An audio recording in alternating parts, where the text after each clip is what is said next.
it's the incredible discrepancy we have between much of like the fair trade movement, which I feel is a lot of it is upper middle class luxury, the ability to assuage our own personal guilt and things like that. But that's not why I would promote it, because I think it's important to take positions about these things.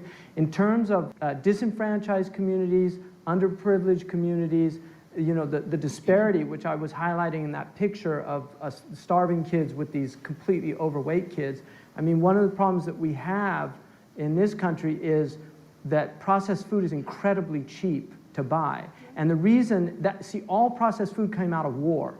The Americans in World War II learned, I mean, margarine came from Napoleon. They needed butter for these troops. So we tend to forget that processed food is actually a direct result of war, because they needed to feed these armies as they were moving. And so in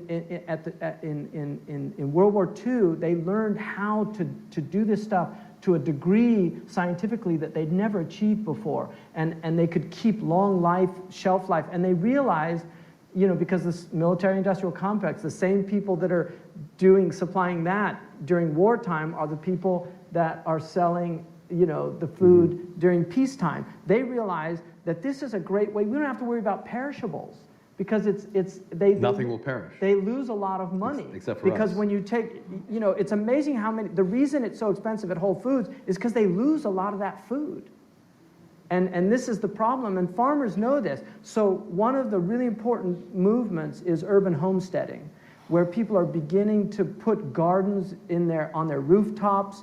African American communities in Detroit are beginning to do this, and it's a really interesting movement where they're bringing fresh food to disenfranchised communities, and some of the schools are doing it. This is really important. So I think Louisville, it would be really useful to bring some of these people in to show them how to do it. We can grow our own food, and it actually is realistic. People can have gardens.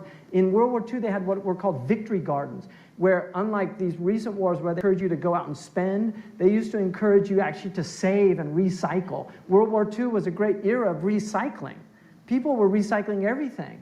And, you know, if you go to third world countries, people wear sandals made out of used tires because it's a really good heel, a sole for the shoe. And so these are the things where we need to get creative in our communities, and not, you know, so many of our communities in the inner cities, they can go and it's easier to get liquor than it is to get food.